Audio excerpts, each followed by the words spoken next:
So, Ravi, thank you very much for that kind introduction. And can I start now? Shall I start?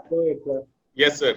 Yes, Okay. sir. Your slides are visible and you're audible too. Okay, excellent. Very, very kind of Ravi. Thank you, I sir. really don't know whether I deserve even 5% of everything that he said. But but one thing he said, which I really, I would say that that's absolutely true. I enjoy discussing with young people, old people, anybody. Cardiology is such a beautiful specialty that whenever you speak and you discuss, you always learn more. And both when you speak and when you listen. And I have learned at least as much from him as he has from me. So, I hope that summarizes and sets the tone. I'm going to try and show, when we work in the cath lab, without any ado, we'll go on. When we work in the cath lab, there is a whole gamut of complications, and there is no way one can discuss every single complication in a single presentation. But I'm going to look at the more common ones and the ones which most interventionists which they face in their initial years, and how we get past them. So the important thing is, we were trained as dedicated femoralists. So puncture-related complications are a big part of learning how to avoid and how to manage them. And this is something that must be an armamentarium of the part of every cardiologist. Perforations, whether coronary perforations or chamber perforations, coronaries, whether caused by the wire, the stent, the device-related, procedure-related, and various chambers which can get perforated with structural heart intervention, something as simple as putting a temporary pacemaker or an LA appendage device or a TAVR. All these are complications which we have seen and managed.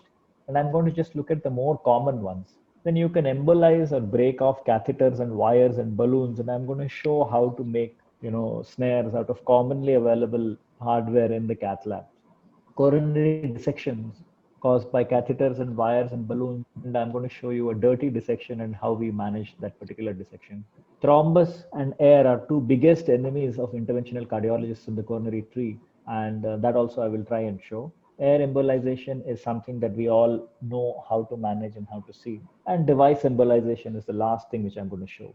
Now, perforation is an important part of the fear of people performing interventions in the cath lab, and coronary perforation is no exception. We just look at some cases and some case-based learning. This is the story of a 58-year-old with chronic stable angina, recent worsening crescendo angina, normal LV function. This is what his angiogram was like, and you can see two tandem lesions in the proximal to mid LAD with 90% discrete lesions, post-stenotic dilatation after that, and a large diagonal coming from that diseased segment, and another plaque distal to this diseased segment that one sees over here. I mean, it's important to appreciate all these small things. This was again started by a colleague and finished by yours truly. So it was wired and pre-dilated, and after the dilatation, this is the first stent. And you can see that the operator finds that the distal stent is, he thought he'll put two stents because the long stent was not available, and he thought we'll expand this a little bit after pre-dilatation. And the stent balloon has been pulled back and post-dilated, and you can see that now it looks like it is well expanded. But immediately after this, the pressures crashed. And this is a teaching in our lab. Whenever one does a post dilatation, don't take the balloon out of the guide. You give a small puff immediately after that. That's what the operator did, and this is what he found. This is a large free perforation in the mid LAD. This particular segment of the LAD, as I will show, is very, very prone to rupturing, especially when one post dilates. Very often, the artery has small intramyocardial dip here, and when one does a post dilatation, you must always be conscious that this can cause a perforation. And that is what happened. So, a free perforation. But this is a fluoro. So, immediately, this is all the theory which we will not look at. Basically, this is a type 3 perforation, a frank contrast medium extravasation into the pericardium through an orifice that is more than 1 millimeter. Now, this cannot be managed conservatively, and one has to close this some way or the other, otherwise the patient is going to have a catastrophic outcome. Perforations, we get our data from, except for one study, the total number of published cases is less than 1,000, which is surprising because with so many interventionists in India and close to 100,000 interventions occurring, I'm sure we are not reporting many perforations. In fact, the largest published series is 124 perforations. Generalizations are very difficult, but important risk factors are there. And 30-day mortality after perforations is horrible, and it has remained almost the same over the last 10 years or so of intervention. These are the patient-related factors, but something which I'll add from my experience is the particular location of the perforation. The mid LAD is a particularly prone segment for perforation, especially when we try to post dilate with a compliant balloon. And 3% of these go for surgical repair. And in large analysis, actually, people say cutting balloons, but cutting balloons are actually associated with lesser perforations because they expose the coronary artery, coronary tree, when used properly, to smaller sizes. And the initial mortality is pretty high, but at the end of an year. Now, let's come back to our patient. What we did, first thing is to do a balloon tamponade and check that there's no leak. So after you inflate the balloon, you give a small injection, make sure that there's no leak. There is a significant pericardial effusion. You can see the border between the epicardial part and the pericardium. This is the separation between the two layers of the pericardium. And the first thing that is to be done is that a pericardiocentesis is to be performed. And that's what was done. A pigtail was placed, but in this patient, the time was so fast that we were able to rapidly put in per covered stent, position it perfectly, and then deploy it. You see that the cine has not been removed at all during even at the time of deployment, and you can gone in at the end. In the last, if you see the last 3-4, this is what happens when something is done in a hurry. And obviously, luckily, the injection was stopped, and then that air could be taken out with a small negative this one of the guide itself. And this is after the edges have been post dilated. Now, two small points about the covered graft stent. This stent is what is available now. The covered segment is not right up to the edge, and there will be about 0.5 to 1 millimeter of this stent which is actually free. So it's important that both the edges are dilated properly so that you completely close the end. This was a fairly straightforward perforation to cover because there was only 1 millimeter. But sometimes when it is longer, when it is associated with dissections, it is important to cover both the edges. And I'm going to try and show that in another case. And this is what we ended up with. You see the first shot, how there was a free perforation. The important thing to appreciate is straight away the angiogram shows that the contrast straight goes into the pericardium. So this is not going to close.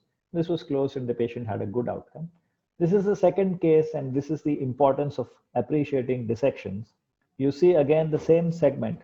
There is another additional problem in this patient is there is some significant calcium. I don't know if you can see, but if you look carefully, it looks as though there is a stent, but that's not a stent. That's actually calcium here. An FFR was done, which is the practice in our lab all the while, and the FFR was actually 0.69 or 0.7. Then it was wired, and you see that although a dilatation has been shown, this doesn't seem to have expanded fully. However, the operator felt that he will put in a stent here and then post dilate it. And this is again the same segment of the LED that you see, the mid LED. It is very difficult to appreciate the intramyocardial segment here for two reasons. Number one, there is a little bit of a disease within the epicardial vessel itself. And second, because of the calcium, you can't really see the small compression of the vessel that you would see if the calcium was not there. That is one of the reasons why this segment is a little dangerous. And again, the methodology is the same. The distal stent has been placed. It was found that this segment is not expanded completely. The balloon is pulled back a little bit and it is dilated. And straight away, you can see that there is a little bulge and pouching over here. And again, and you can see that again, there is a free perforation. But in this patient, there is little time, like it was in the previous case, when there was a free perforation. So a balloon was put in and it was tamponaded for a while, and you can see the contrast, such an open and such a free perf as was. So thus there is time for a second guide, and this is something which you must always do whenever you have a perforation, because if you have a 6 French guide, it is good idea to have a bigger and a larger guide. That's what was done. A second puncture was taken and a second wire was placed through that. The balloon was deflated for half a second and the wire has been placed in the distal LED, as you can see. Position, the second wire has been withdrawn. The previous guide with the original wire has been removed. The covered stent has been placed. Now, when we it was realized that there was still some residual leak. And it was realized that the only way to cover and close the entire entry was to put in an additional stent in the proximal LED. And that is what was done. From the ostium to the end of the stent, a second drug-eluting stent was placed, post-dilated. And although the diagonal has got knocked off, there was no problem, and we were able to get a good result at the end, and the patient is doing fine even 2 years after this. This was, I think, a year ago, about a year after his procedure.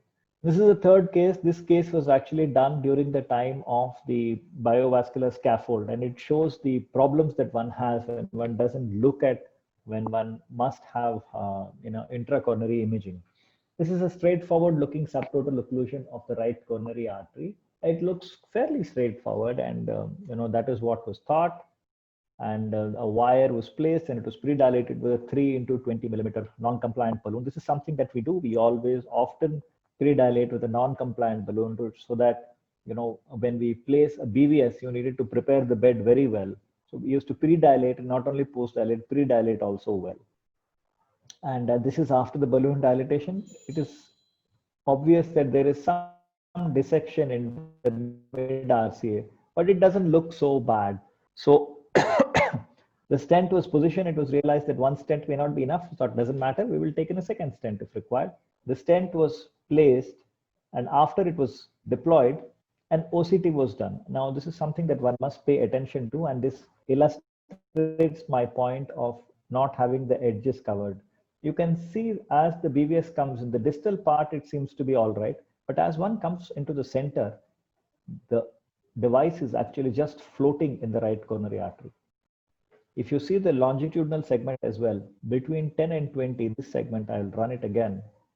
Yeah, you can see that this BVS is just floating. That dissected segment has kind of completely expanded, and there is a large medial dissection. Actually, this has caused an intramural hematoma, which has gone in through and caused it to become large. Now, we are between a rock and a hard place because we don't know what to do. So we thought, all right, let us try and take a bigger balloon and try and expand it in the segment where it is not expanded. That is in that distal part where the intramural hematoma and the dissection is. And that is what was attempted. The rest of it is all right. It's a small dissection proximal, which we thought we'll put a second stent and cover anyway. Right? So now what was done, as I said, the distal part shows well-embedded stent, and mid part of the BVS is significant separation between the strut and the vessel wall. And you can see a medial dissection with separation of the two layers almost. Post-dilatation was done, and this, I believe, is actually the only OCT which I have seen of actually this is almost complete perforation, almost a free perf. As it comes in, you see between 10 and 20, you can't see the end. This is in the days when the penetration of the OCT was very less. And we realized that there was a problem when we did an angiogram after this, and you find this is what has happened. You can see that that whole intramural hematoma has actually ruptured into this RV free wall, and it caused a massive hematoma there. Now, some people can do a tamponade and leave it for some time, but we realized that this is a problem, because if you have an RV free wall hematoma, you can have tamponade caused by the hematoma itself, and that can be a problem to cover. So we realized that we had to cover it. Now, the problem was that you have to cover both the entry and the exit. It's not a single small hole. You can see from both sides, this is a lateral view, anterior and posteriorly, you can see leak taking place, and this is only going to grow and increase. So this will have to be covered and excluded. Initially, after balloon tamponade, we just discussed the options. This is with a second wire in place. And then we had to put in 2 covered stents to cover it, distal and proximal, and this is completely covered. And the patient recovered well, actually, but this is just to show how much information the OCT gives us. And at the end of 2 months, we did another check angiogram, and this looks absolutely fine at that time. And again, this is an old case. This is done somewhere in 2015-16. 4 years down the line, the patient is still doing fine. Now, this is another patient for whom this is a teaching point. This patient had refused bypass surgery, and this is what his angiogram was of the left circulation. He had a chronic total occlusion of the proximal LAD, which was arising at an angle. Little difficult to do, complex and difficult to do, but we managed to do it. And this is a DK crush with a perfectly acceptable left-sided, result, which is very, very good. And then we became greedy. This is the RCA, chronic total occlusion, and you can see that there is a CTO in the proximal segment. Now this was wired, and you can see that some small dissection has taken place, but we still thought it doesn't matter. We have managed to get into the distal RCA, and we'll probably try and exchange with the microcatheter, put in a workhorse wire, etc., etc. But the patient had a massive vomiting and retching, and the entire assembly popped out. Now we are stuck because you have perforation in the mid to distal RCA, and you can't put the wire back in again. Now we needed this sinus node artery, which was very large. This was very important. So we put in a wire into that, and we did a balloon tamponade at the proximal end to prevent any further accumulation occurring in the distal RCA or going leaking from there. There wasn't the retrograde we had checked from the left side wasn't leaking much, so there was no problem. But when we did this tamponade, patient had loss of P waves and bradycardia because the sinus node artery had got occluded. So we needed the sinus node artery to remain open. Now the options were to put in gel foam and close the mid RCA and hope that the retrograde will not fill. The other option was we decided we needed to keep the sinus node artery open and we didn't want that to close. So we had to make a covered stent, and this is something which probably we can all learn. This is one stent.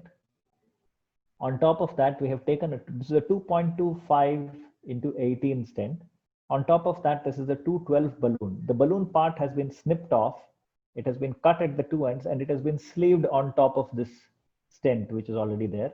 Another stent is expanded outside, and that is hand crimped on top of this balloon. In the initial long years, earlier years of my training, 25 years back, we used to hand crimp all the stents. So we are not unused to doing it. And that's what we did with this patient. We hand crimped this stent onto this. So we actually created a sandwich stent. This is a useful technique to use in the proximal part of the coronary tree, because sometimes covered stents are not available in the sizes that you need. It's important to choose the balloon size and the stent size in such a way that you're able to cover your leak. This patient, we were not covering a leak. We just wanted to exclude the distal RCA. And that's what we did. This is what it looks like finally when it is hand crimped on top of that. And we stented this, placed this from the proximal RCA into the RV branch. And we had a perfectly good result. And the patient's P waves remained. And he's 6 years now on follow-up, and he's absolutely fine. The other perforations which can occur are because of coils, which can be closed with coils and gel foam and fat. Gel foam is the simplest thing to close with, especially wire perforations. You must always practice this and do this in your small labs. This is how you do it. You take saline and contrast with a 3-way and another 2 ml Luer-Lock syringe. You cut gel foam into small pieces, and I use saline and contrast along with the gel foam. You put the gel foam into the contrast, put about 2 square millimeters, 2-3 pieces into that, make it into a mixture along with the contrast, and then with saline you can mix the two with a 3-way. This is what it looks like when you put it with the 2 ml saline, with the 2 ml Luer-Lock syringe. Now suppose one has to close a wire perf which is here. You put in 2 wires, you put in the microcatheter distal to this, you inflate the balloon proximally so that there is no chance of the gel foam coming back into the distal RCA, remove the wire from the microcatheter, and then inject the gel foam through the fine cross and close this wire reduced perforation. This is the simplest and the most easy way to close wire perf. And it must always be done, because otherwise wire perfs usually will cause tamponade 4 to 6 hours after your procedure, and you finish the procedure and get back to the lab, and after 3 hours you get a call that your patient has got hypotension. First thing that you think of is a perforation. You must confirm on the echo, localize it, and then see. Always the best way is to prevent it. Whenever one crosses with a CTO wire, as soon as possible change it to a workhorse wire. This is especially true with coated wires, tortuous coronaries, etc., etc. These are all things which are known to you, which are just common sense. It is a good idea for you to learn from our experience. You don't have to repeat our mistakes. You please find new mistakes of your own. Don't do the same mistakes which we did. So this is one of the protocols and the algorithms. The only thing I have shown this is heparin reversal. As long as one is working in the coronary tree, never reverse the heparin. If you're going to put in a covered stent, or you're still going to perform some intervention in that, do not reverse the heparin.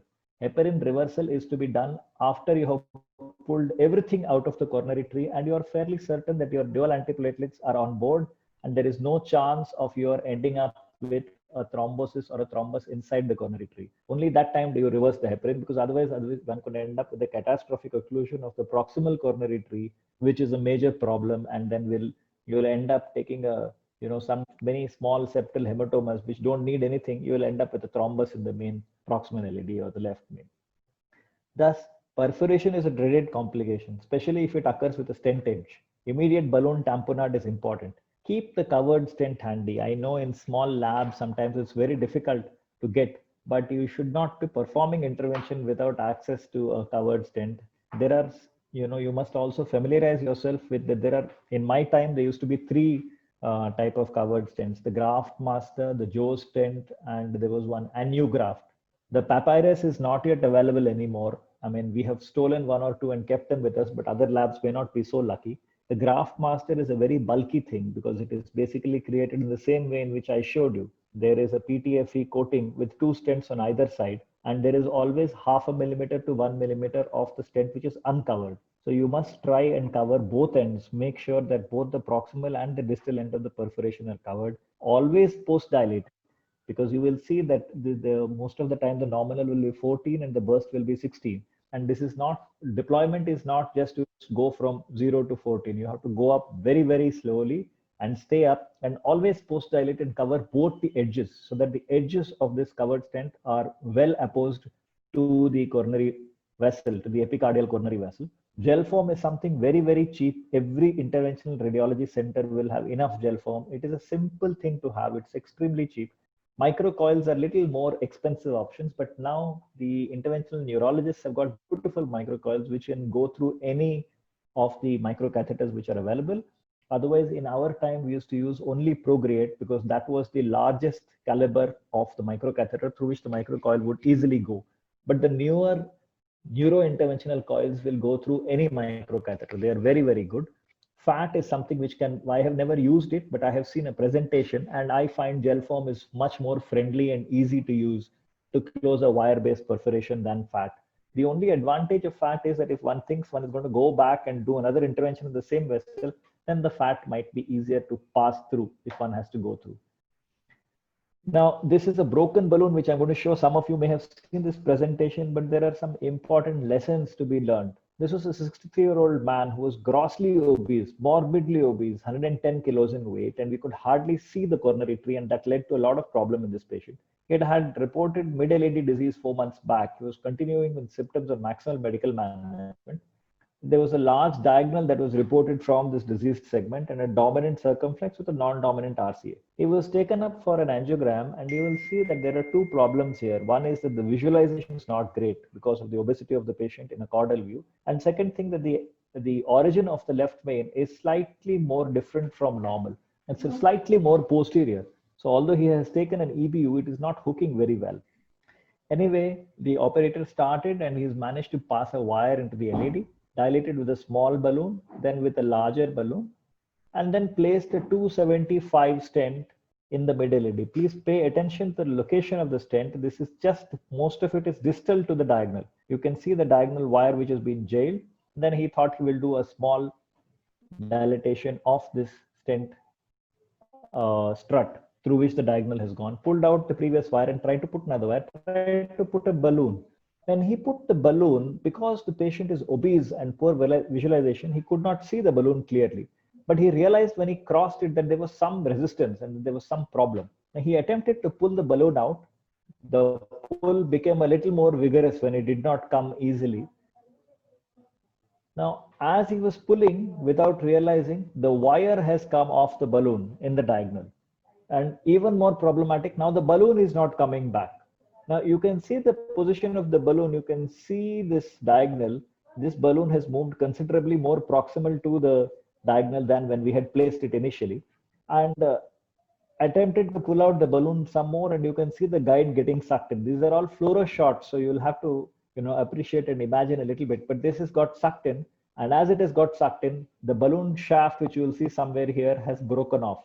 The balloon shaft, as you can see in the shaft of the guide, has broken off. So that's the situation now.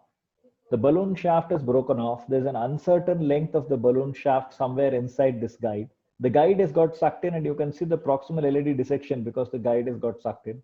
The stent which we had placed actually distal to the diagonal has got pulled back somewhere into the proximal LAD, and it has got badly deformed. On the plus side, the patient is hemodynamically stable. He's got a little bit of chest pain, and the wire is still across the LED. So these are the plus things. So important thing, as long as he's stable, you still have, you have some time to think. Now, the first thing was to remove the shaft of the balloon.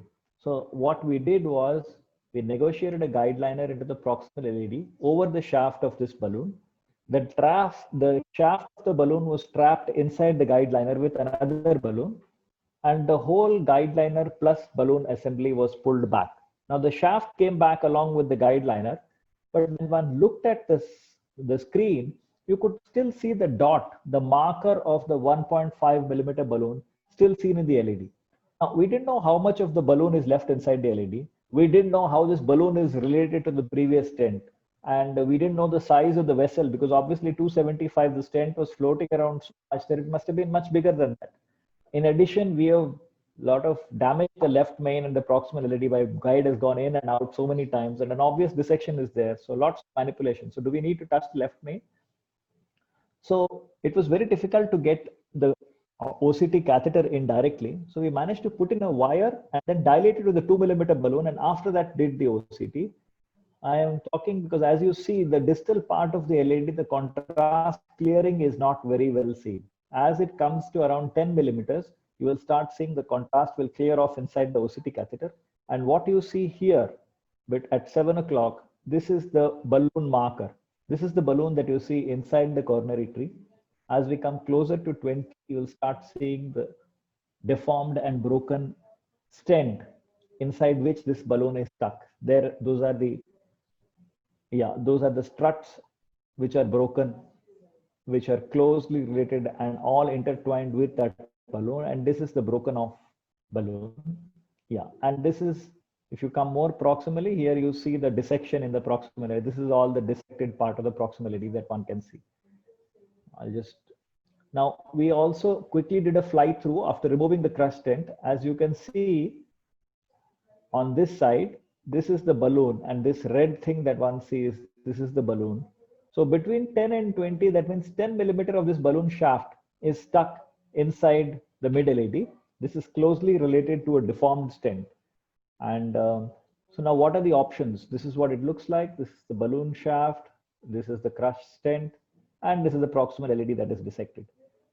Now, what do we do? Crushed balloon. Now, the balloon is entangled and the proximal LED is dissected. So we thought we'll make an attempt to exclude the entire deformed stent balloon complex and try and crush the stent and exclude the remaining part of the balloon, the 10 millimeter part, and stent the proximal LED to cover the dissection. There wasn't time for a literature review, so we just did it. That's what we did. You can see this is a pre-dilatation with a large balloon, 3.5 millimeters. We measured the proximal LED to be 4 millimeters in size. We put in two long 3.5 millimeter stents and then post-dilated them. At the end of the post-dilatation, you can still see this balloon marker, the black dot which is there. And then we did a post-stenting OCT. And I'll just show you this is the final angiogram. Yeah, let's see if we can get this to run. It should run, yeah. So as it runs, you will see up above also. Yeah, this is the balloon which is excluded now. This is the stent balloon complex.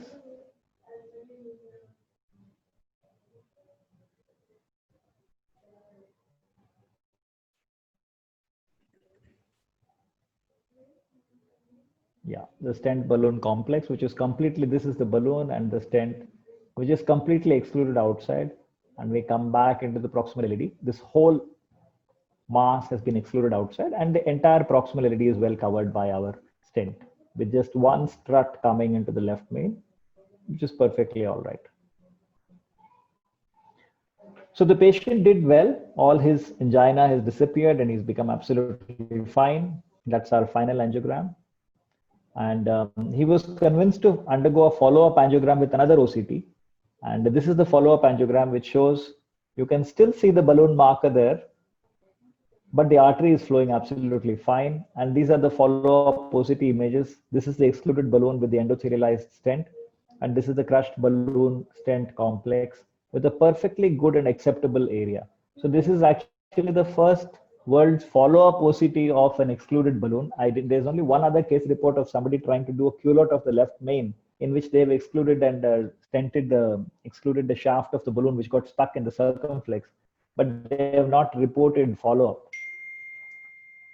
So the next case is, a case when I'm showing that it never rains, but it pours. Sometimes when things go wrong, they just keep going serially wrong, one after the other. This is the story of a 63-year-old male with hypertension and crescendo angina and with normal LV function, the dominant normal RCA, and his LED has got 70 to 80% eccentric tubular proximal LED disease. Now, we didn't have imaging on this day. We thought we'll not require imaging. So, those were the days when we had to get the console from outside. So we thought this is no problem. We'll just do an LM to LED crossover. We are very fond of, we think that we're very fond of this particular strategy, and we thought we'll do this very easily. Pay attention carefully to the angiogram. There is a little napkin ring lesion here.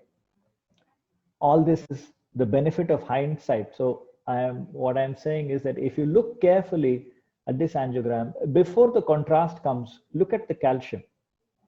You see when the contrast goes away on this side, I don't know if you can appreciate, but look at the calcium here. Now, we thought this is all epicardial calcium. We are very confident sometimes and overconfident. We thought this is all epicardial calcium, no problem. We'll manage to dilate this with a balloon. And started the procedure, kept one wire in the ramus, and this is the balloon. So it is occluded flow, so no problem. It's occlusive disease. So we dilated this and then pulled this back and then did some more dilatation. The stent wouldn't go, so we thought no problem. We'll dilate a little more, and then took a 20-millimeter balloon and then dilated that at high pressure. Now the stent is still not going, and now you can see a little bit of a dissection. So we are slightly worried now. Doesn't matter. We'll take a little bigger 2.5-millimeter balloon and try and dilate it. And we thought now there's a problem. So we did a cutting balloon inflation. The previous one should have been after this. And you can see there is big trouble now. The left main is beginning to shut down. The ramus has also begun to shut down. The proximal LED is almost completely gone. And this is when now panic has occurred. So what do we do now? What are the options? No hardware is going across this. So what do we do now? So, I mean, if it was an open artery, so first thing was to call the anesthetist, insert the IABP, start the inotropes. Now, do we send him for surgery at this stage and say that forget it, or use an anchoring balloon in the ramus and try and deliver something and try and cross it, or to do a rotablation? Now, everywhere it is written that dissection is a contraindication to rotablation. And if one does do a rotablation to the LED, you're going to lose access to this circumflex oblique ramus. Now, if that shuts down and one does rotablation, you're really stuck. So what are the options now? So I will throw it open to the house, and I wish we could have some, can we have some discussion here? I don't know how many participants are there, so I can't make out. Ravi, you are muted. We are 40 now. And, okay. If anybody wants to put up anything on the chat, you tell me, I'll go on and we can come back and discuss this case later. So you see, we've got an IBP in place, and these are the options. We work in a surgical center. So do we send the patient for surgery? So what we opted to do was to do a rotablation. We managed to put in a Corsair microcatheter over that. And you can see that after we have delivered the rota wire on the left side of the screen, only then we removed the circumflex of the ramus wire. Look at the left side of the screen. After the rota wire has been delivered, only then we removed the circumflex and then did a rotablation, because we saw that there was calcium in the proximal part by this time. We've done a rotablation. The Corsair is now repositioned. You can see the Corsair going back. It goes back in over the rota wire and then put in a wire. And after this, wiring was no problem. And we did a DK crush, which is our favorite strategy for the left main bifurcation because it works best. This is the ramus was stented and the LM-LED crossover, the pot and the kiss. And this is our final result. This is the pot with a stent boost, and this is our final shot, which is okay. The left main looks small, but that's because of compression of the hematoma, which has come back. But once we have stented from the left main into the LED, this is not going to progress any further. So we were confident that this is an excellent angiographic result and we can leave it. So we said, all right, fine, let us wait for 10 minutes and shift him off. We shifted him off. This is what we started with. This is the worst case scenario that we had. And this is what we ended with. So we thought, all right, everything is done. We are fine. You know, we got into trouble, but we got out. But you see what happened. In 10 minutes, the patient's pressure crashed. His systolic pressure became 60. So we quickly did a check angiogram. Everything looks fine. We did an echo. LV function is normal. There was no pericardial effusion. Now what next? The IVC size had collapsed. So next thing, we looked at the bladder shadow. Now you look at the bladder shadow here, and this is the picture of a classic retroperitoneal hematoma. This is a huge retroperitoneal hematoma because when we had taken the IBP and punctured rapidly, there was an attempt made to put in a venous sheath as well. However, everything seemed to be all right. When one does that, this is another trick that you must do a DSA, because on the conventional angiogram, you may not see the leak. But when you do a DSA, I've speeded it up on purpose, and you can see the leak, which is coming from almost below the femoral head. This is when the attempt was taken to take the vein, probably one of the circumflex vessels around the femoral head has been hit, and that is what is leaking. And this has gone through the sheath. The important thing, the sheath means the femoral sheath. Now, the femoral vasculature actually comes from the abdomen through the femoral sheath. And if one has even an infrainguinal leak, sometimes it can track through the femoral sheath into a retroperitoneum, although all your punctures may be infrainguinal. Never think that because my puncture is infrainguinal, I cannot have a retroperitoneal hematoma. This can happen. But once we diagnosed this problem, we took a crossover. Again, I will show it. The leak is infrainguinal. It's going from below and tracking upwards through the sheath. So what we did was, first we did a balloon tamponade of this side, and then closed the arterial access with a 6 French angioseal. Left the tamponade in place. After 30 minutes, the leak has sealed. We left the balloon inflated for 25 minutes of those. 2 DSAs 5 minutes apart show no further leak. The leak has closed, and we're able to come out. And again, this patient is absolutely fine. So plan ahead, always use a 7F guide for possible bifurcation with calcium. You know, that is one of the things. Luckily, we did have that. Identify the problem and never underestimate calcium. Even if you think, oh, this is small, I'll be able to do it. Still have that in the back of your mind that I should have something. In those days, neither OPN balloon nor the IVL balloons were available. And rotablation must be available in any lab if you're attempting any calcific lesions. It is a good idea to acquire a little bit of expertise in passing a 1.25 bar. It is not at all difficult. It is very easy if you follow the basic steps, and it will often get you out of trouble. And when one has hypotension, it is important to have a systematic approach with a cool head. First thing is to look at your coronary. If there is no leak, if your echo does not show any problem, next thing is look at your site of puncture, especially if you have done a femoral puncture.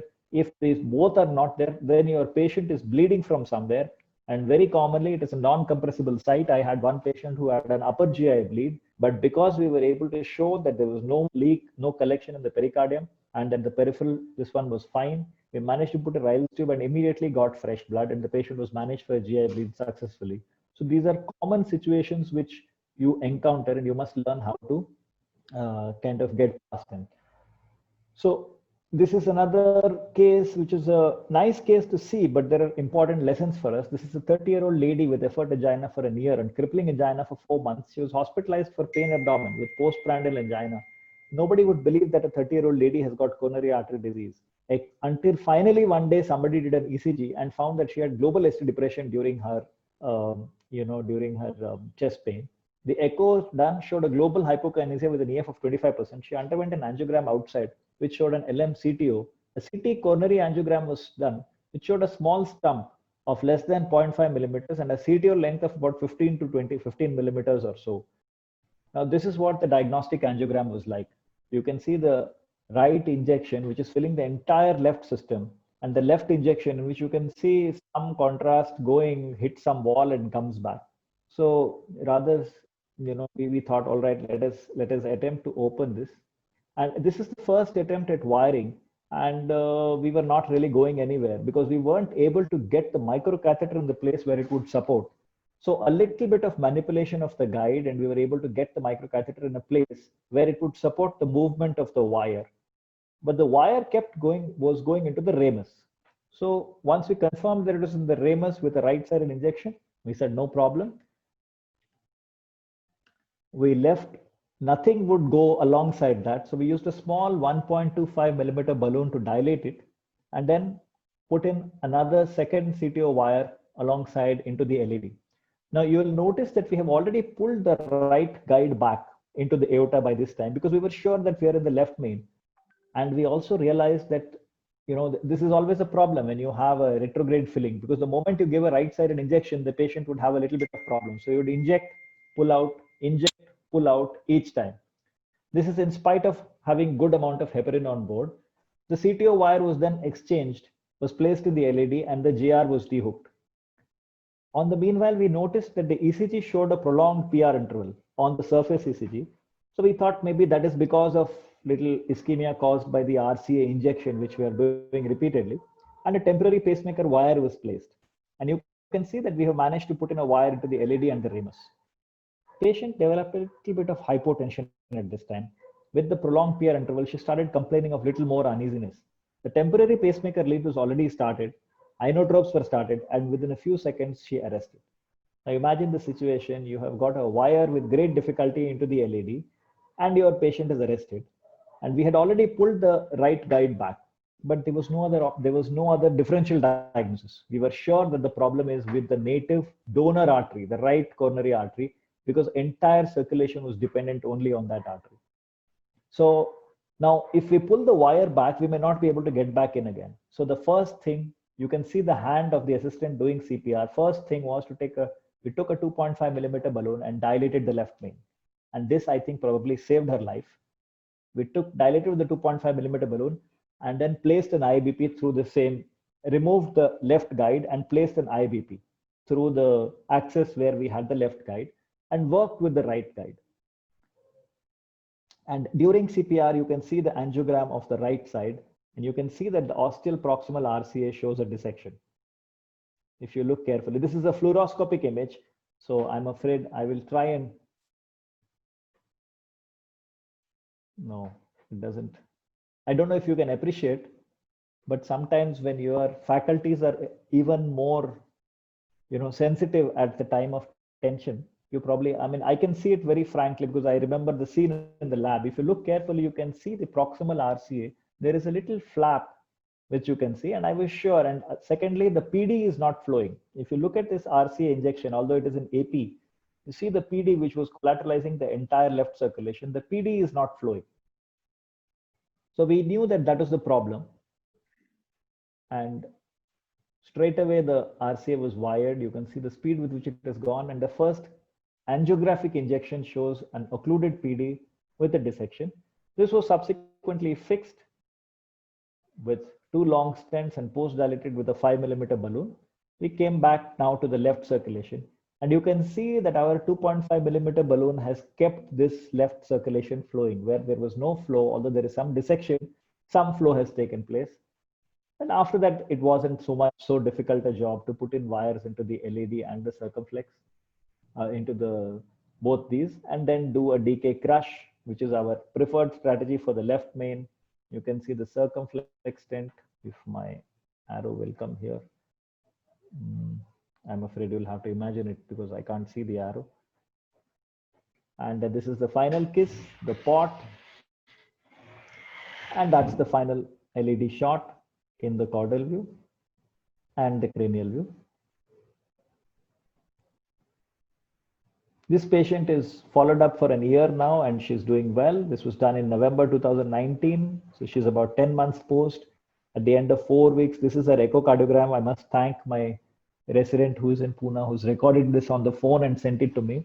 We've done a check angiogram for her in April this year, which is absolutely fine. We have done 3 left main CTOs, all underwent PCIs. 2 underwent DK crush and 1 with a tap, and all are doing well. Now, this is another case. This is an ASD device embolization. This is a pediatric case that was started by one of my colleagues. And he thought he's done a nice Minnesota and he thought it looks good. But as you can see in the next scene, straight away the device is embolized. And this is when we were called, and this is my usual strategy. I upgrade this to a Mullins sheath. I like a Mullins sheath because it is deflectable, and I will show you in the second case why that's important. We put the JR through that, And in the first attempt, we managed to catch the device, but for it to come back into the sheath, you need to catch it by the screw. It will not come in unless it is with the screw. With manipulation, we tried to get it with the screw, but then it wouldn't come in, and it again didn't succeed.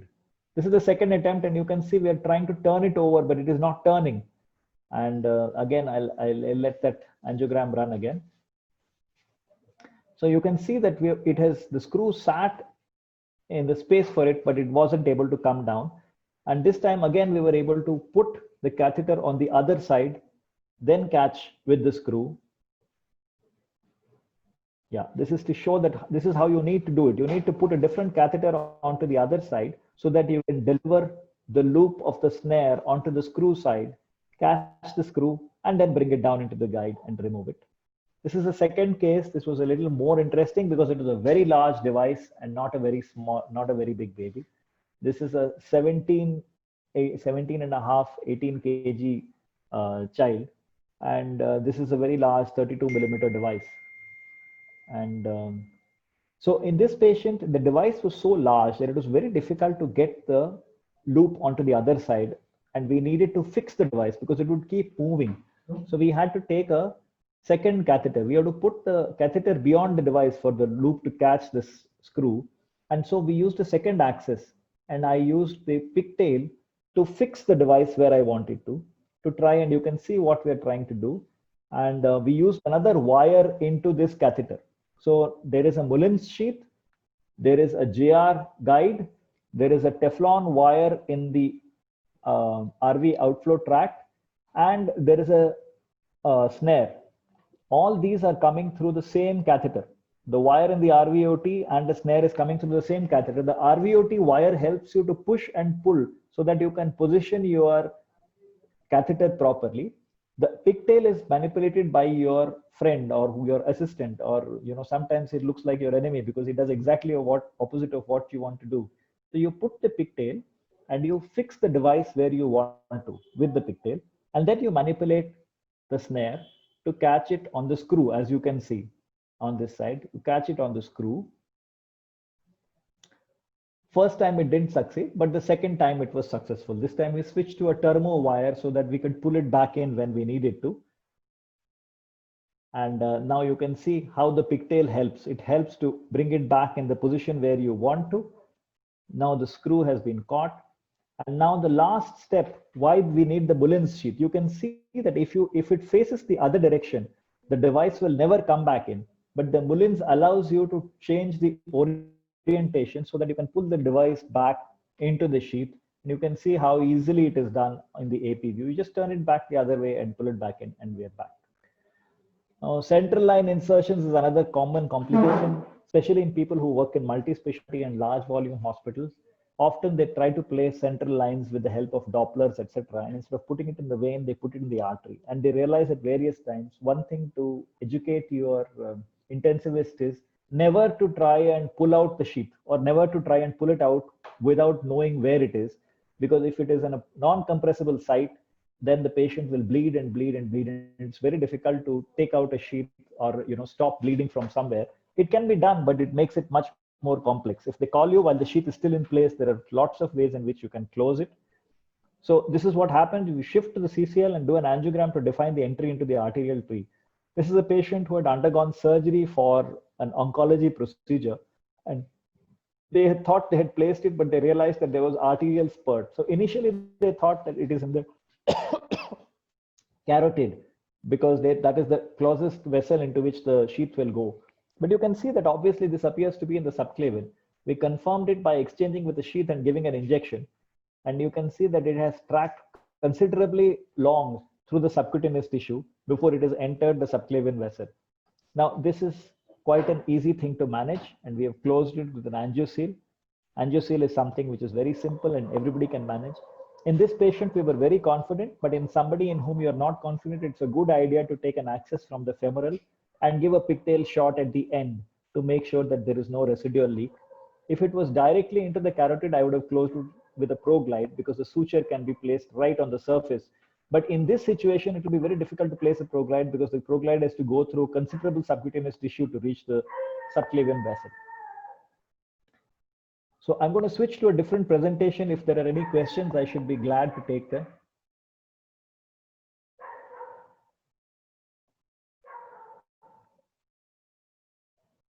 Anybody on the? I see something on the chat here. Yes, sir. There are some questions in the chat box. You can read it yourself and answer. Okay. Meanwhile, I have one question for you, sir, regarding this Yeah. perforation cases. And you said about coils. Yeah. If you don't have coils, how about using the PTCA wires, the old PTCA wires, the soft spring as a coil? Yeah, yeah. Lots of options are there. Not only PTCA wires. I mean, Dr. Trehan is very fond of using a small stent and inflating it at suboptimal. It takes a 2.25 stent, delivers it there, deploys it at 2 atmospheres or 3 atmospheres, and then removes the balloon and leaves the unexpanded stent there. That can close it. Okay. You know, or you can take PTCA wire. You have to push it through a micro catheter and coil it and leave it, but it depends very much on how distal it is. The most effective way of closing is with gel foam. You can leave the wire there, but until it clots, it is still going to leak a little bit. The most effective way is to close it with gel foam, because that will completely shut it off. I had another presentation in which a colleague had punctured the LED. He was trying to do an LED CTO, and the CTO wire had exited subintimally, had gone off into the pericardial space. There was a large diagonal coming out proximally, and then I have put, since he had not reached the distal true lumen, it kept on leaking into that pericardial space, and I have excluded the distal LED by putting a covered stent from the proximal LED into the diagonal. And the patient, it was a CTO anyway, so he had no problem, and that was a perfectly good way of kind of using that. There is a, Yes. let me see. Sir, I'll read it for you. One question was regarding that left main ostial occlusion. I think Dr. Manoj has asked.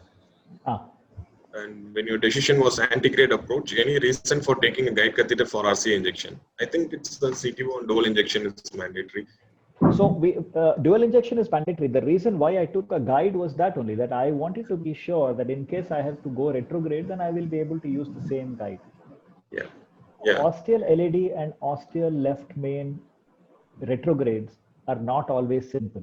If you don't get back perfectly into the true lumen, you can create a hematoma which will shut off whatever flow was there earlier, especially in ostial LED CTOs. So, retrograde is, I mean, not a very, very great option, or you have to be extremely careful, because when you come back from the distal LED into the ostial LED into the left main, if you don't come back perfectly into the true lumen, you might create a hematoma there, and that will compress whatever other vessels are flowing, and that will create a problem for us. Sir, this is I have a question. It's not regarding intervention, because this lady is 30-year-old female, and you have an ostial occlusion and no risk factors without any disease elsewhere. Could it be a disease, sir? Because we have it is definitely possible. And in fact, the lady, why she probably had that dissection was that we were thinking of some arthritis. After that, we did a little bit of review of literature, and in fact, we spoke to some people from across the world. There is an entity in Japan which is described, in which there are these young women, young females, who have specially osteal disease. They have specially marked osteal disease, and we're in fact trying to collaborate with them, and we are trying to look at other markers and to see. This lady's ESR was just borderline, was just about 25, 26, and she had no other vessel anywhere else.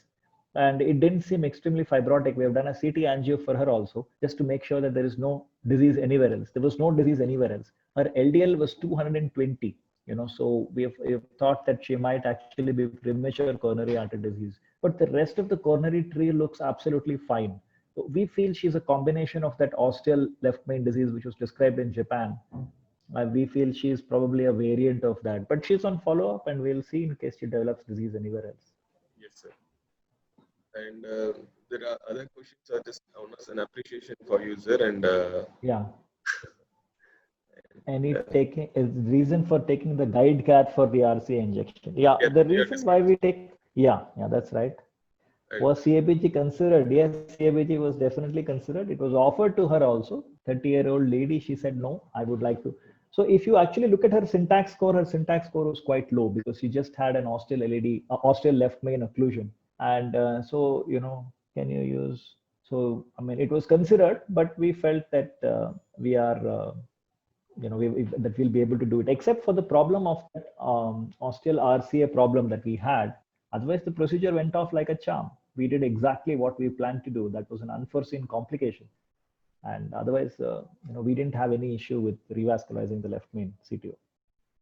Can you use a bioptome to catch the hub of the AFT device? Yes, you can. You can definitely use a bioptome, but I am scared to use a bioptome in a patient where you're not able to see since it's blind. If you have a TE probe in place and you can see that you're not catching some other part of the heart, it's all right. But opening the jaws of a bioptome in a patient blind, a snare is a much more simpler way to get past that. And and maybe we should not say it, but we have snared devices from different parts of the RV and the RVOT, which is the usual place where an ASD device goes and sits, the RA or the RVOT.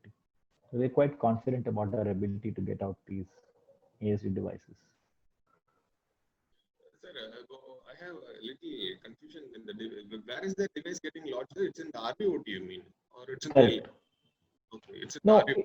Yeah, because it's a left to right shunt. No, so with the flow, it comes off from the into the RA, then it goes into the RV, and it normally gets stuck in the RVOT. Okay. The problem is that sometimes you may not have, if it sits in a way in which it is occluding flow, suddenly the pressure of the patient will drop, and then you have to quickly go and try and manipulate the device to keep some flow going off into the into the PAs. Otherwise, that can become a problem. It can occlude.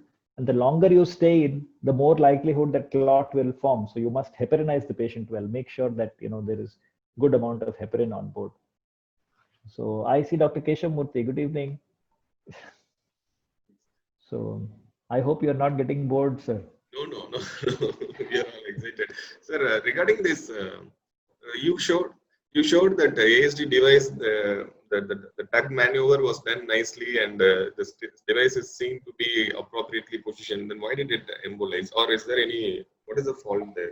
Did you? So actually, I'm glad you asked that. If you see the tug again, when you see the Minnesota, both the discs of the ASD must separate. In that patient, that did not happen. Only the superior margin separated, the inferior did not. So both were on the same side of the septum. So although it was sized appropriately, there was, in fact, we went back in and closed that again. I mean, I have a pediatric cardiologist in my place, and he is the one who does these pediatric cases, and I just get called in only when they're in trouble. So most of the time they manage very well. But that was a very good observation. If you see the Minnesota, both the discs were not separated. Only the superior end separated. This is what it was looking like on the Minnesota. Yeah, I realized. Yeah. So I'll quickly try and show. I don't know is my screen seen? Yes, sir. Yeah. Okay, so this is something which many people might be. This is just how to get past a wiring challenge sometimes. So this is an ostial LED CTO, and you can see that there's a small stump, and we didn't have any problem actually wiring the stump. But every time the wire would go, it would keep going off into the septal. Now this is the true LED actually, and this is the septal which was actually going straight. Now the problem was how to get the wire to take a branch and go, and it simply wouldn't go. The CTO wire wouldn't go, so we placed the microcatheter there and then put in a workhorse wire, and this is what it's like. So the workhorse wire now goes down. Now how to make it go up? So this is a very sharp angle between the distal end of the CTO and the LED. We have dilated with a small 1.25 balloon at the ostium, just to make the wire movement a little free. So this is a step which can be shown for, can be used in multiple situations. So you take in a wire and give it a bend, a 90-degree bend, and you put it in through a microcatheter. Now the microcatheter has been introduced into the ostium of that particular CTO segment. You exit with that bent wire. If you see the left side angio completely, make it look down, and as you pull it up, if you flip it upwards, it will flip into the upper branch of this branch, and then you can gradually push this and then get into the distal part. This is a hairpin approach. Some people use a much longer hairpin, but if you have a microcatheter, you can use a smaller one. If you don't have a microcatheter, sometimes you need a larger one, but the larger approach will only work if there is no CTO. Now, if you actually dilate this segment with a balloon, you probably will lose access to this. That is why we use this particular technique. This is just a small thing. And then after that, the case is done as is normal. So I'll let this video run.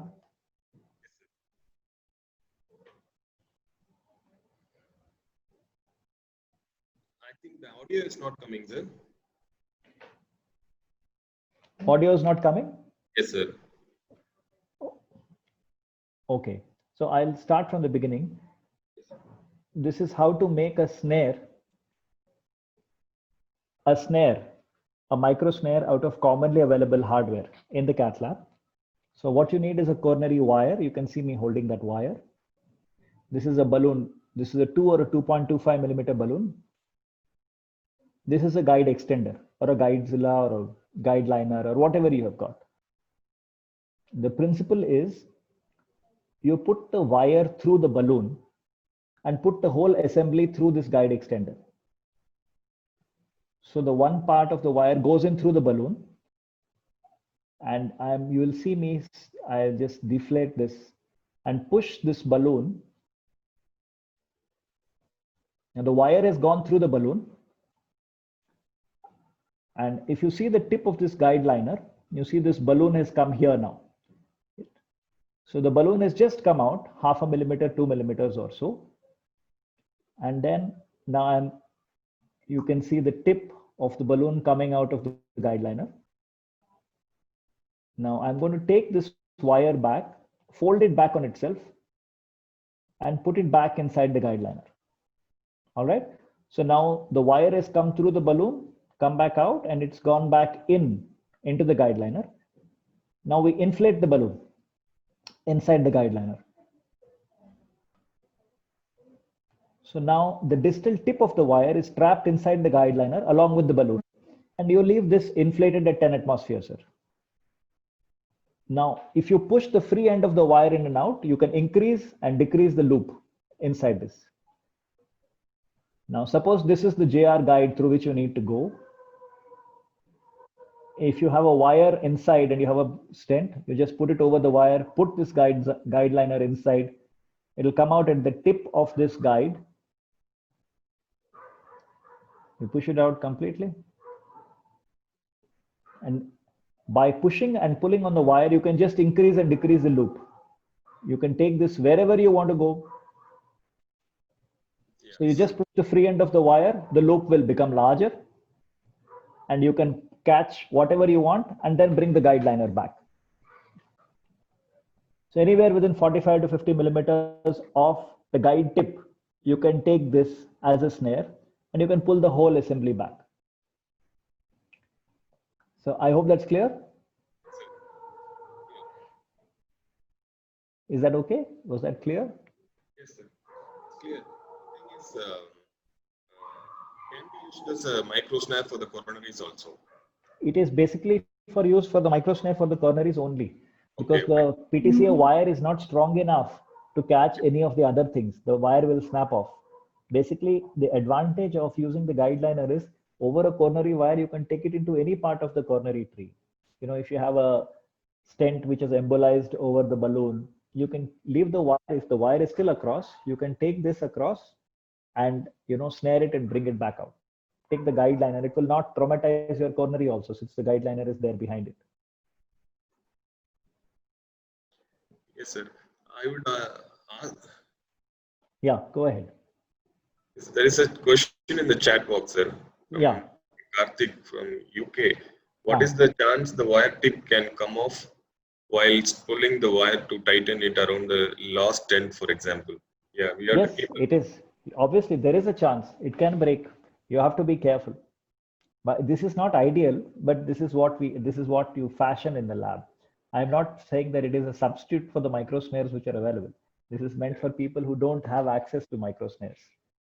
And sir, one question is here. Only the soft portion of the soft portion of the distal 3 centimeter can be formed as a loop, or even we can, if you put a longer length into the guide liner back, maybe some of the stiffer harder portion part can also.